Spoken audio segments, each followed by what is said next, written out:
جتنے لوگ تھے بالاتفاق حضرت حسن مجتبی پر لوگوں نے اعتماد کیا، اس لیے کہ اتنا متقی و پرہیزگار اس دور میں کوئی نہیں تھا۔ لیکن حضرت حسن مجتبی رضی اللہ تعالی عنہ نے اس خانہ جنگی کے ماحول کو ختم کرنے کے لیے، بیچ میں جنگیں ہوئی، میں ان جنگوں میں رہ جاؤں گا تو آگے نہیں بڑھ پاؤں گا، ان ساری چیزوں کا ایک احاطہ کر کے فیصلہ کر لیا۔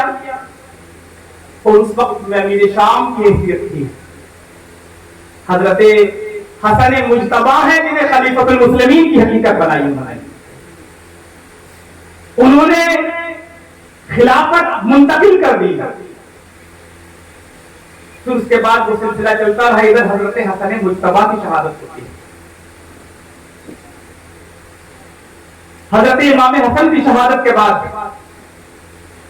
سلسلہ چلتا رہا، خلافت ملک شام سے ہو رہی ہے،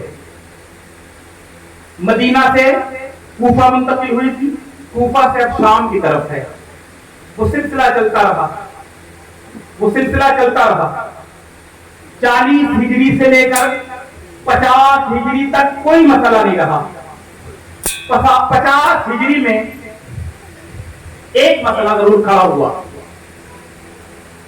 اور وہ مسئلہ اس لیے کھڑا ہوا کہ بعد میں جو سارے جھگڑوں کی جڑ بن گیا وہ اس وقت تک بہت معصوم سا نظر آ رہا تھا، جسے یزید کہا جاتا ہے، اس کا عیب آیا نہیں ہوا تھا۔ بعض مورخین نے یہ کہا کہ بعد میں جھگڑا نہ کھڑا ہو، پھر اختلاف نہ ہو جائے، اس لیے جانشین مقرر کر دیا جائے۔ بہرحال اس پر کچھ تائید ہوئی، کچھ نہیں ہوئی، وہ سسٹم آگے تک چلتا رہا، بات ختم ہو گئی وہیں پہ۔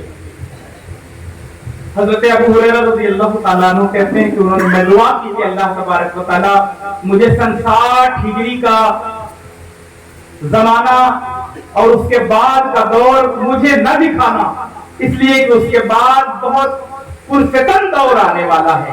اجلہ صحابہ نے دعائیں کی اور بہت سارے لوگوں کی دعائیں قبول ہوئی، بات آگے چلی گئی۔ وہ دور آ گیا جب یزید تخت خلافت سے جانشین بن کے بیٹھ گیا۔ اب غور کرنے کی چیز یہ ہے کہ اگر مان لیا جائے کہ وہ جانشین پہلے سے تھا، ایک سوال ہے یہاں، تو پھر اس کو بیعت کے سوال کی ضرورت کیا پڑی؟ اگر وہ پہلے سے تھا تو پھر بھیک مانگنے کی کیا ضرورت؟ اور اگر نہیں تھا تو پھر وہ خلافت مانگ کیوں رہا تھا؟ ارے ابو بکر کو لوگوں نے بنایا، عمر کو لوگوں نے بنایا، عثمان کو لوگوں نے بنایا، علی کو لوگوں نے بنایا، حسن کو لوگوں نے بنایا، حسن نے لوگوں کے اتفاق رائے پر امیر معاویہ کو لوگوں نے رضوان اللہ تعالیٰ علیہ اجمعین سب کو لوگوں نے بنایا۔ تو یزید کے اندر کوالٹی بھی تو انتظار کرتا، انتظار کرتا۔ اگر اس کے اندر کوالٹی تھی کہ میں اس لائق ہوں تو انتظار کر لیتا۔ کیا ضرورت تھی کہ ان ناموں کو منتخب کیا جائے کہ حسین بن علی سے بیعت لے لو؟ کیوں؟ دنیا کے اندر کسی بھی الیکشن کا یہ رول نہیں ہے کہ 100% لوگ ووٹ دے دیں۔ ارے کچھ ووٹ مخالف ہوتا ہے، کچھ حمایت میں ہوتا ہے، یہ کیا میٹر تھا؟ چلیے مان لیا جائے وہاں کے حالات۔ اب غور طلب بات یہ ہے کہ ان تک جس گھرانے نے خلافت کا کوئی جھگڑا نہیں رکھا، حضور کی مثال ظاہری کے بعد حضرت ابو بکر صدیق کو رضی اللہ تعالیٰ عنہ کو خلیفہ بنایا گیا، حضرت علی نے نہیں آبجیکشن کیا،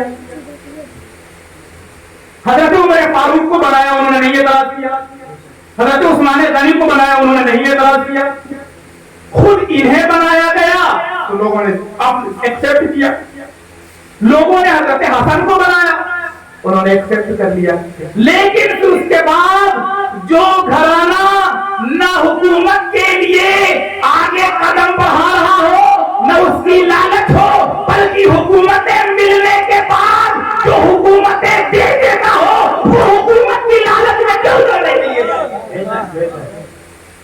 جو دینے والا رہا ہو وہ لینے کی بات کیوں کرتا؟ تو حضرت امام حسین کو حکومت کی خواہش ہوتی تو وہ کہتے تھے پورا مدینہ ان کے ساتھ، پورا مکہ ان کے ساتھ، پورا عرب ان کے ساتھ، اور یہی نہیں آرمینیا سے لے کے فلسطین تک اسلام کا پرچم لہر رہا تھا اس دور میں، عرب سے لے کر عجم میں، ایران اور عراق کی سرزمین تک اسلام پہنچ چکا ہے، صرف محدود دائرے تک نہیں تھا۔ وہ کہتے تو اسلامی ایک فوج تیار ہو جاتی، مگر ایسا نہیں ہوا۔ انہوں نے جھگڑے کو ختم کرنا چاہا، بیعت کا مطالبہ ہوا جب تو حضرت امام علی مقام کو بلایا گیا، گورنر نے جیسے ہی بلایا گورنر ہاؤس کے اندر، حضرت عبداللہ بن زبیر، حضرت عبداللہ بن عمر رضی اللہ تعالیٰ عنہ ساتھ میں تینوں لوگ تھے، رات میں بلایا گیا جب انہیں۔ اب معاملہ یہ ہے کہ جب تو انہوں نے کہا کہ اتنے وقت آخر گورنر کے بلانے کا کیا معاملہ ہے؟ امام حسین نے کہا کہ آپ کو نہ سمجھ میں آئے یہ الگ بات ہے، مگر میں سمجھ رہا ہوں کہ کیوں بلایا جا رہا ہے۔ کہا آخر کیوں؟ کہا کہ اب امیر معاویہ نہیں رہے ہوں گے، یزید اپنی بیعت کے لیے بلا رہا ہے، اور بات بڑی ہوئی، واقعات آپ سنتے رہتے ہیں، وہاں تک پہنچانا میرا مقصود ہے، صرف توجہ دلانا چاہوں گا۔ حضرت امام حسین کے پاس جب بیعت کا مطالبہ ہوا تو امام حسین کی نگاہوں کے سامنے کئی چیزیں نظر آئیں۔ اولاً تو یہ کہ یزید اس سے پہلے حج کے لیے آیا تھا، مکہ مکرمہ سے جب مدینہ پہنچا امام حسین بطور میزبان، کیونکہ وہ اس وقت میں تخت پر جانشین نہیں تھا، وقت کے حاکم کا بیٹا تھا، مدینہ آیا تھا، اس کی خواہش تھی چلے گئے، بڑے لوگ بڑے ہوا کرتے ہیں، جب گئے تو اس نے جگہ خالی کروائی، خدام سے کہا کچھ انتظام کیا جائے، بیٹھے، گفتگو کے درمیان عجیب بو محسوس ہوئی۔ حضرت امام علی مقام نے کہا یہ کیسی بو آ رہی ہے؟ خادم کو اس نے حکم دیا کہ ذرا ایک پیالہ لے آؤ۔ امام علی مقام نے کہا کہ تجھے کچھ خبر بھی ہے کہ اس مقدس سرزمین پہ یہ کیا منگایا ہے اور یہ کیا ہے جس کی بو آ رہی ہے؟ کہا شام میں بنتی ہے، بڑی عمدہ ہے، ایک جام لو نا۔ امام علی مقام نے کہا لا حول ولا قوت، جس کی حرمت کا اعلان قرآن کریم کے اندر ہو گیا ہو اور تو اس مقدس سرزمین سے کہتا ہے شام میں بنتی ہے، بڑی عمدہ ہے، کٹ لے لو۔ میں نے اپنی نگاہ میں کہیں دیکھا ہے، لگ لگانے کی بات کرتا ہے، لاہور پڑھتے اور اٹھ کے چلے آتے ہیں۔ اب میں یہ پوچھنا چاہتا ہوں جن کے سامنے یزید کا یہ کردار رہا ہو وہ بیعت کیسے کرتا؟ اب مانے بیعت یہی ہے کہ ایک نواسے رسول ایک شرابی کے ہاتھ میں کیسے ہاتھ دے دیتا؟ لوگ کہہ رہے خلافت کے خلیفہ کی خلافت کیوں نہیں تسلیم کی؟ ارے جناب، خلافت اسلام کی حقانیت کے لیے مانی جاتی ہے، قرآن کی عظمت کے لیے مانی جاتی ہے، توحید و رسالت کے لیے مانی جاتی ہے، اسلام کے نظم و انصاف کے لیے جاتی جاتی ہے، فسق و فجور کے خلافت مسترد کر دی جاتی ہے۔ اور امام علی مقام کا یہی کام تھا کہ ایسی خلافت کو ٹھوکروں پہ مار دیں۔ سوال ہوتا ہے، یہاں تک کہنے والوں نے کہہ دیا انکار خلافت تو ہے ابلیس کا شیوا، کھوج کے ناخن لو۔ ایک طرف امام علی مقام سے محبت کے دعوے بھی، دوسری طرف ابلیس کے خانے میں لے جانے کے لیے غور کرنا کہ وہ نبی مکرم صلی اللہ علیہ وسلم کے چہیتے نواسے ہیں. آپ کو معلوم ہونا چاہیے نبی مکرم صلی اللہ علیہ وسلم کے چچا زاد بھائی جب بدر میں قیدی بنا دیے گئے، نبی کریم علیہ السلام کے روز مکان انوار سے قریب نہیں وہ قید تھے.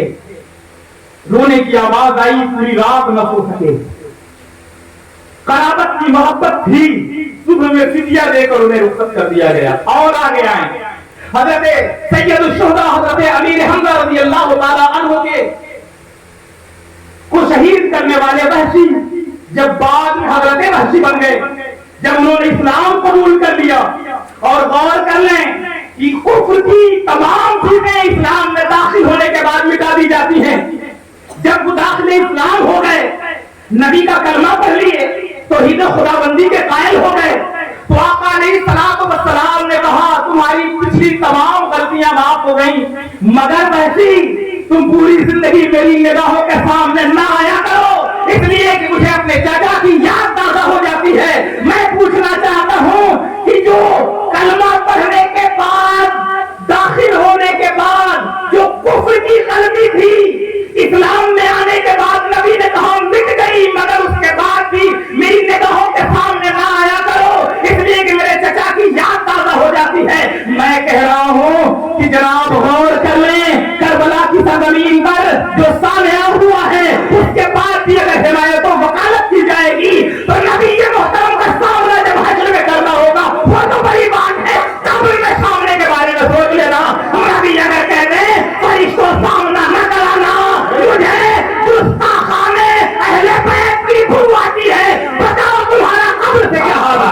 نعرہ تکبیر، نعرہ رسالت، عظمت مصطفیٰ، عظمت اہل بیت، ذکر شہدائے کربلا، نعرہ تکبیر، نعرہ رسالت، یا رسول اللہ.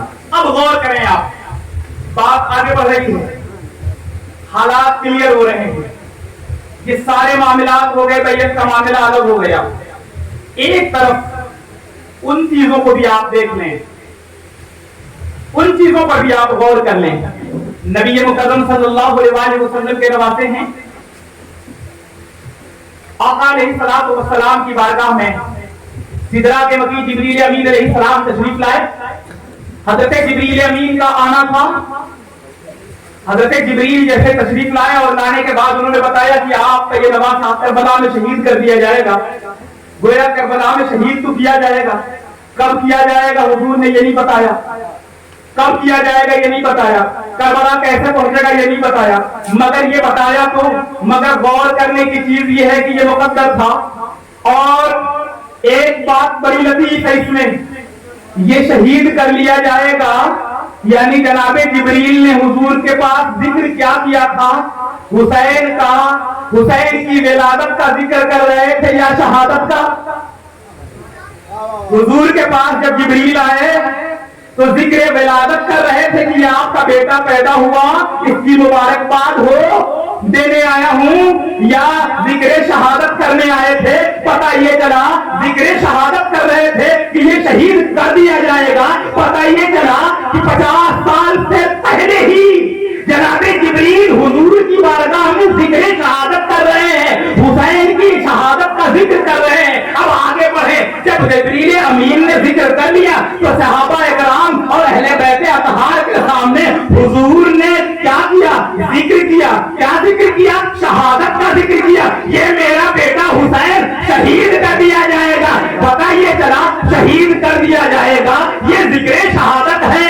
ارے جناب یہ سوال ہی نہیں کرنے کا موقع ملتا کہ آخر ان لوگوں کی شہادت کا ذکر نہیں تو ان کا ذکر کیوں؟ ہم اہل سنت ہیں، ہم تو سنت سے ثابت ہونے والی چیزوں پر عمل کرتے ہیں. حضور کی سنت ذکر شہادت، ذکر شہادت حسین ہے. جبریل کی سنت ذکر شہادت حسین ہے. لیکن کمال کی بات یہ ہے ذکر تو اس وقت ہو رہا ہے جب شہید بھی نہیں نہیں ہوئے ہیں. ذکر تو اس وقت میں ہوا جب شہید بھی نہیں ہوئے. بتایا کہ شہید کر دیے جائیں گے. کیسے شہید ہوں گے؟ آپ کی امت کے لوگ شہید کریں گے. کہاں شہید کریں گے؟ کربلا میں شہید کریں گے. کیسا انجام ہوگا؟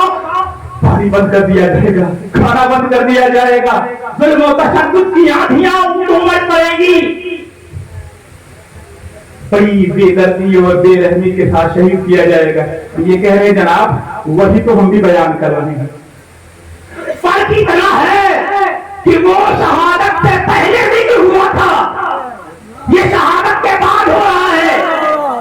اب کمال تو یہ ہے کہ جس کی شہادت کا ذکر شہادت سے پہلے ہو چکا, اب اس کی شہادت کے بعد ذکر کرنے میں کسی تعبیر کی ضرورت نہیں. یہی دلیل کافی ہے کہ ہر ایک کی ذکر کا کرنا, ہر ایک کی شہادت کا ذکر کرنا مستحسن عمل کو ہو سکتا ہے. ذکر شہادت حسین کرنا سنت رسول نعرہ تکبیر اللہ ہو گئے رسالت یا رسول اللہ غوثیت یا غوث کربلا زندہ باد لبیک یا حسین لبیک یا لبیک یا حسین حسین لبیک یا حسین لبیک یا رسول اللہ لبیک یا رسول اللہ لبیک یا رسول اللہ لبیک یا رسول اللہ نعرہ حیدری یا علی یا علی. اب غور کریں, نبی مکرم صلی اللہ علیہ وسلم کے پاس جناب جبریل امین نے مٹی دے دی. کمال کی بات ہے بھیا, مٹی حضور کے پاس آ گئی. اب اس کا انکار اس لیے نہیں کیا جا سکتا کہ صحابہ اس کے راوی ہیں, حدیثوں کے اندر اس کا ذکر ہے کہ جناب جبریل امین آئے تھے. پتہ یہ چلا جناب جبریل آئے تھے تو کرنے کیا آئے تھے؟ ایک نشانی بھی لے کر آئے تھے. نشانی تو دے دی اور دینے کے بعد کیا کیا تھا؟ ذکر کیا تھا. کیا ذکر کیا تھا؟ کربلا میں شہید کر دیے جائیں گے. پتہ یہ چلا ذکر شہادت کا ثبوت بھی مل گیا اور نسبت شہادت گاہ کا بھی ثبوت مل رہا ہے. جہاں شہید کیا جائے گا اس کی مٹی پہلے نکال لی گئی, مٹی پہلے نکالی گئی. دنیا کے اندر آپ کبھی تجربہ کر کے دیکھیں نا, آپ یہاں سے مٹی نکال لیں, شیشی میں رکھ دیں, کلر یہاں ڈالیں گے تو کیا وہاں جائے گا؟ نہیں جائے گا نا, نہیں ہوگا. یہی نسبت کا تعلق ہے. کربلا کا اثر اگر عراق سے عرب تک اور عرب میں کٹے ہوئے صدی گزر گئی ہو, شیشی کے اندر بند ہو, مگر نسبت کا یہ تعلق ہے خون یہاں گرے, اس سے کٹا ہوا حصہ ایک شیشی میں بند 50 سال پہلے ہو, اثر وہاں دکھائی اثر وہاں دکھائی دے. اثر وہاں دکھائی دے. اب اگر نسبت کے تعلق کا اثر یہاں دکھائی دے تو اب بھی سوال کیا جائے گا. جب اس کا اثر وہاں دکھائی دیتا حدیث بن گئی, اثر اگر یہاں دکھائی دے تو اس پر شک نہیں ہو سکتا. اب غور کریں, آگے پڑھیں. مٹی دے دی حضرت ام سلمہ کو. ہم نے بتایا کہ کربلا, تاریخ کربلا خود بھی ایک کربلا ہے. جب بیان کیا جائے تو اس میں ہر وقت کربلا ہے, لیکن اسلام زندہ ہوتا ہے ہر کربلا کے بعد, ہر وقت میں ایک کربلا. اب کیا ہوتا ہے, حضور نے وہ مٹی حضرت ام سلمہ کو دی رضی اللہ تعالیٰ عنہ. پوچھا یا رسول اللہ آخر اس غم کا معاملہ کیا ہے؟ حضرت جبریل نے جب بتایا تو حضور غمگین ہو گئے. پوچھا اس غم کا معاملہ کیا ہے؟ انہوں نے کہا جبریل امین آئے تھے اور انہوں نے بتایا. پتہ یہ چلا حضور کے غم کا ثبوت ملا. اس سالحے کا غم کتنی تقاضا ہے, کتنی تقاضا ہے یہ انسان کا کسی عزیز پر مصائب کے وقت میں انسان کا غمگین ہونا. اب آگے بڑھیں آپ. جب یہ خبر پہنچی طیبہ طاہرہ خاتون جنت حضرت فاطمہ زہرا رضی اللہ تعالیٰ عنہ آئیں, انہوں نے کہا بابا جان یہ غم کے آثار کیوں ہیں؟ انہوں نے کہا بیٹی کیا بتاؤں, میں اسے بتانا نہیں چاہ رہا تھا, لیکن مشیت یہی ہے. اللہ تبارک و